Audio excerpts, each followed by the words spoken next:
সুপ্রভাত, জয় মা মনসার জয়। সকাল সকাল উঠে পড়েছি। আজ ভোর 5টা থেকে মায়ের মন্দিরে কাজ করছি। তোমরা জানো আজকে উল্টো রথ হিসাবে জগন্নাথ দেব যেহেতু ঘরে আছে, তাকে ভোগ দেওয়া হবে, তারই প্রস্তুতি চলছে। ইতিমধ্যে ভক্তরাও চলে এসছে। শনিবার তোমরা জানো বৃহস্পতিবার ছাড়াও কিন্তু এখন শনিবার করে মায়ের মন্দিরে বসা হয় পুজোয়।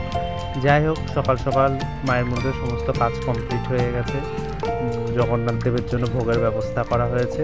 ভোগে ছিল সাদা অন্ন, লেবু, ডাল, কচুর শাক, পাঁচমিশালি তরকারি, পাঁচ ভাজা, মিষ্টি, গজা, জিলাপি, চাটনি, পায়েস, আর ছিল শাক। এই দিয়েই পেরেছি, কারণ এত সকালে এত রকম জোগাড় করা খুব সমস্যা। যাই হোক, সমস্তটা জোগাড় করে পুজোয় বসে পড়েছি। ইতিমধ্যে রাজস্থান, তারপরে তোমার কলকাতা থেকে আরও দূর দূর থেকে ভক্তরা এসে হাজির হয়েছে। তো যেহেতু শনিবার, মায়ের কৃপায় অসংখ্য ভক্ত আসছে, সবই মায়ের ইচ্ছা। তো আরও ভক্তরা পরে এসছে, সবাই ডালি দিয়েছে, ডালিতে পুজো যার যার নামে দিয়ে দিলাম। আর দুটো ভক্ত মালা দিল, সেই মালাগুলো মাকে পরিয়ে দিলাম।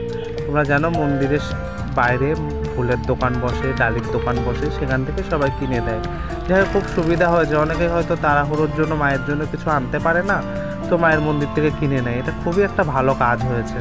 তো আমি নিজে আপন মনে, ভোলা মনে, এক মনে নিষ্ঠা করে মাকে পুজো দিতে শুরু করলাম। কারণ আমি যখন মাকে পুজো দিই, সত্যি বলে খুব নিষ্ঠা ভক্তি ভরে দিই। আমি কোনো দিকে তাকাই না, আমি আমার আপন ভোলা মনে কিন্তু মাকে পুজো দিই, আর মাকে ভালোবাসি খুব। যাই হোক, দেখো এরা দুজনা উপোস করে এসছে, এদের দুজনাকে অঞ্জলি দিয়ে দিলাম। আর সমস্ত ভক্তদের তারপরে এক এক করে প্রসাদ বের করে দিলাম। সবাই প্রসাদগুলো ভাগ করে যার যার মতো নিয়ে নিল। আর আমি তারপরে কিন্তু প্রতিকার দিতে বসলাম মন্দিরের সামনে। প্রতিকার মানে, অনেকে জিজ্ঞাসা করে প্রতিকার মানে কি? প্রতিকার মানে তোমার যে রোগ বা যে সমস্যা, তার মায়ের যে আশীর্বাদী ঘটের জল, ফুল, বস্তু, সেই সবই এক এক করে দেওয়া হয়। দেখো, আমি তো অলৌকিক কিছু করতে পারি না, সবই মা পারে, তার অসাধ্য কিছু নেই।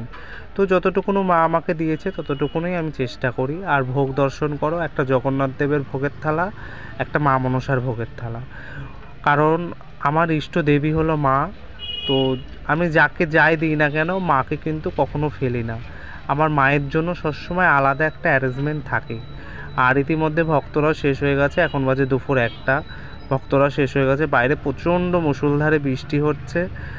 আর কিছু কিছু ভক্তরা দুজনা সেই ভিজে পুড়ে বৃষ্টির মধ্যে বাসনগুলো মাজছে। আমি এত করে বললাম যে তোমরা বৃষ্টির মধ্যে বাসন মেজো না, ওরা কে কার কথা শোনে না। আমরা বাড়ি যাব তো, মায়ের বাসন মাজি, বৃষ্টিতে কিচ্ছু হবে না, মা আছে তো।